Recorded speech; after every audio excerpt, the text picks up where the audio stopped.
Hello.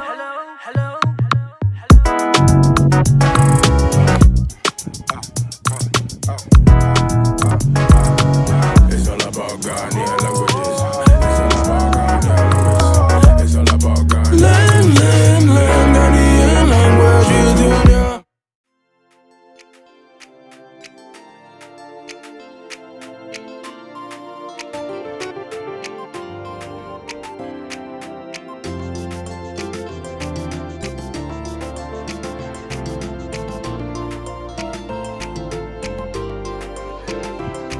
The people of Enyi speak the Enyi language.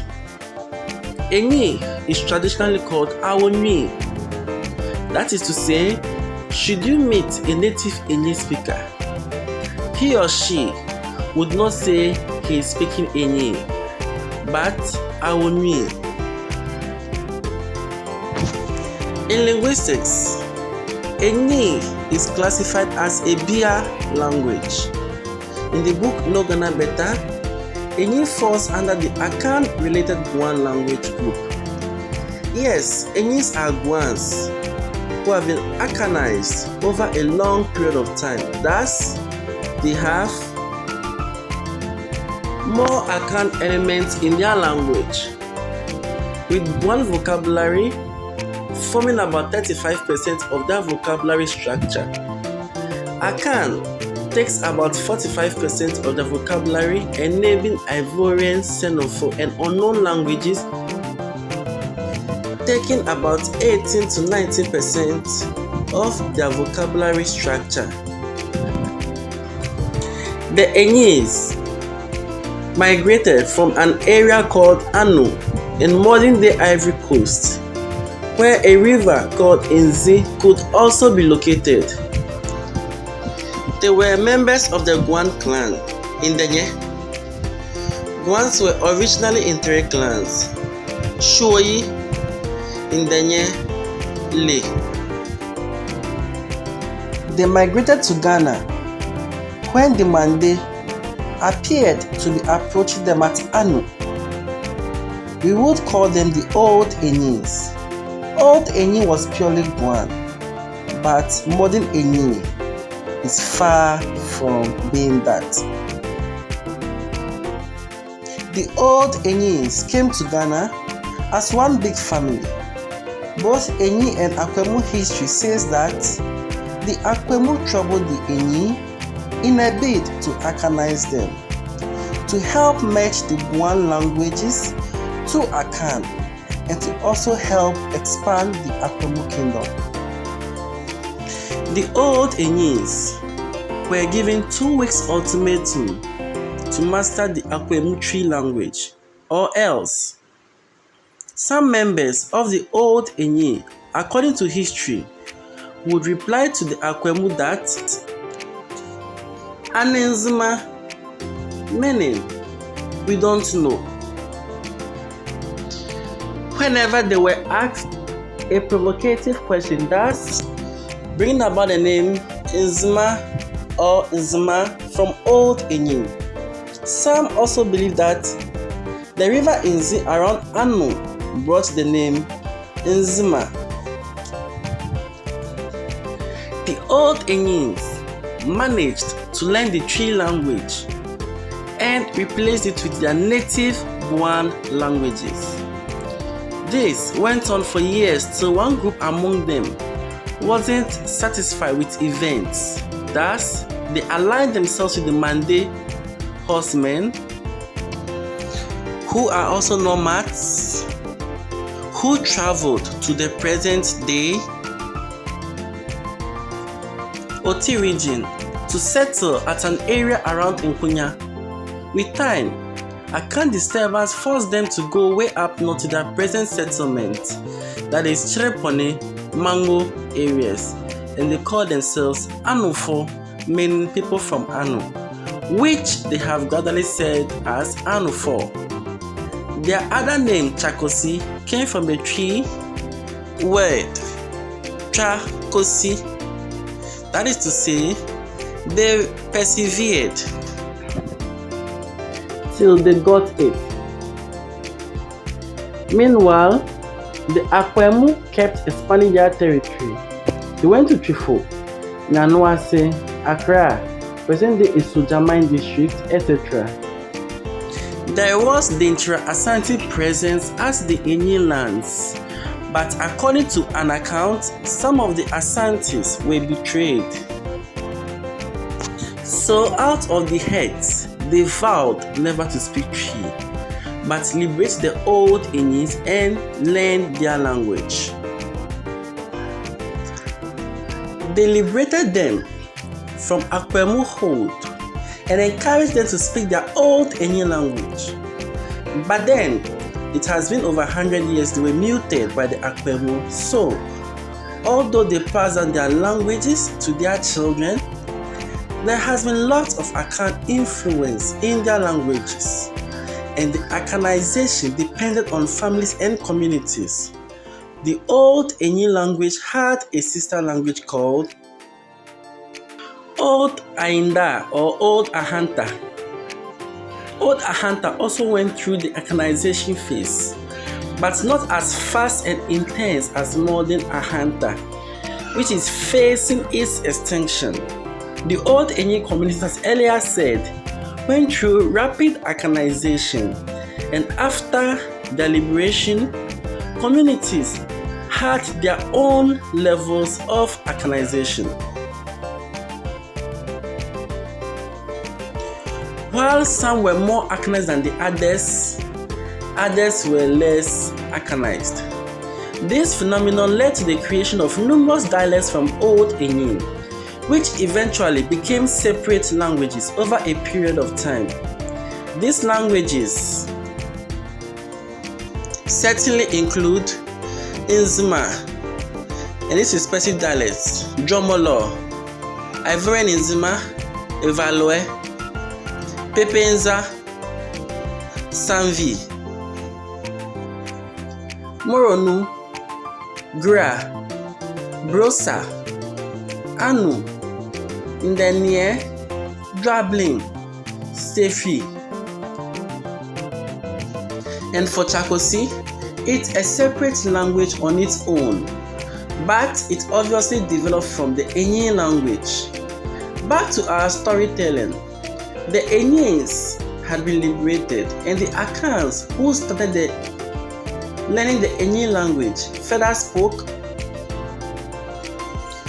Anyin with their natural Akan accent and blended it with Twi where necessary, because it was not their original language. This thus brought the Sefwi language, coined from the Twi term Asa Ewie, to say that the war is over. Asa Ewie with time came to be spelled as Sefwi. It is further that some of the Anyin group moved to settle in a forest which they called the place as Brosa.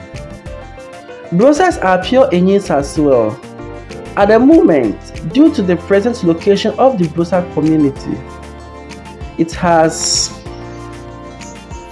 faced more Akanization from neighboring Akan language influence, such as from the Twi spoken by the Wasa and the Denchira. At the moment, the dialect of Anyin that has less Akan influence are Moronu, that is spoken in the Ivory Coast, and Anufo, spoken in the northeastern region of Ghana. Yet still, it doesn't mean Moronu and Anufo have no Akan in them. They do have them, but to a less extent. Anufo, which is a very interesting Anyin variant, preserves lots of Guan vocabulary and structure in its language as compared to its southern counterpart. Anyin in itself preserves lots of Guan vocabularies, but not the same as Moronu, Anufo, and other Ivorian dialects of Anyin do. So, at this juncture, let's take some examples and learn a lot from them. Come in Anyin is said as Ba. Same for all Guan languages, which also say come as ba. Anofo says it as bala, just as some Gonda dialects will also say baba to mean come. House in most Guan languages is said as euso. In Enyi, it is said as aulo and euro in Sefi. Nzema preserved the old Guan euso, but has modified it by avoiding the ewu and just saying sio because they have avoided the ewu from euso. Anyin-Brosa still preserves the Guan ke-che alternation. Example, Mekpaokele in Awonmi and Mekpaochele in Brosa. So that Kele has been alternated to Chile in Brosa. This ke-che alternation is experienced among Latte and Chirepon in words such as Chirepon versus Latte. Ke to mean sea in Chirepon. And this same ke becomes chi in Latte. Clay, meaning like in Chirepon, becomes chile in Latte. Mangi in Chirepon or manki, which means queen, becomes manchi or manji in Latte. Thus we see how ke, che alternates. In a futu, you can direct someone by saying seche to mean come down. But then ma seke, I'm coming down. Funchi, open. Ma funki, I'm opening. Bone is said as bole in Nzema, bowe in Enyin, abule in Autu, bow in Latte, Chirepon, and Ngwa. Yam is said as ejo in Guan languages. Urujo is potato in Anofo and Enyin variant. Bolue in modern Enyin. In this case, Anofo preserves the antiquity here because ejo, urujo, and urujo has become sweet potato in the Anofo language. In Enyin, come here is said as bawa, with ba being Guan and wa coined from old Akan.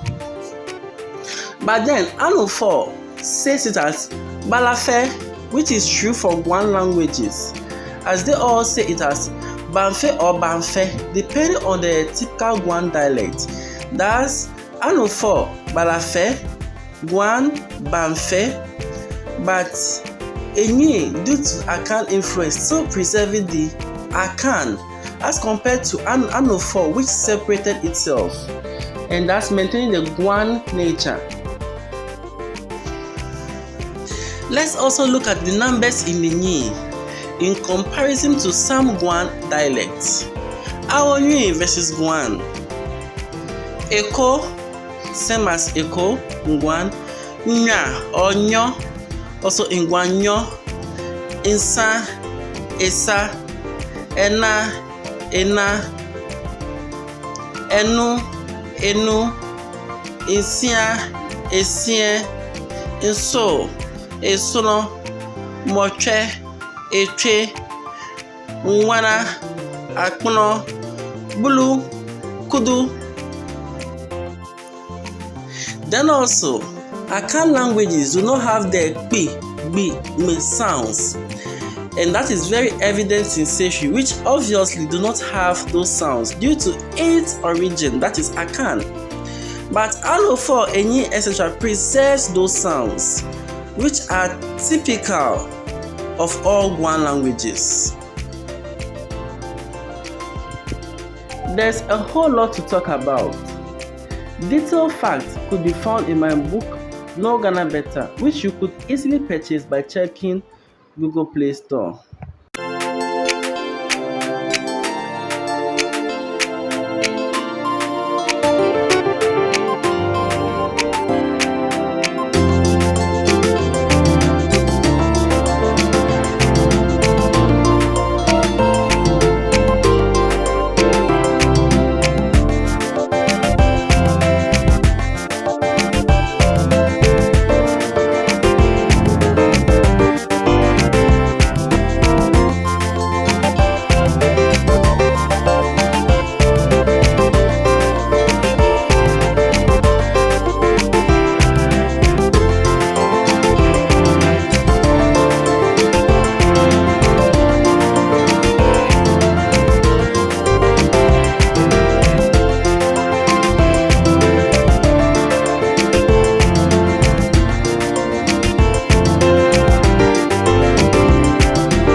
go.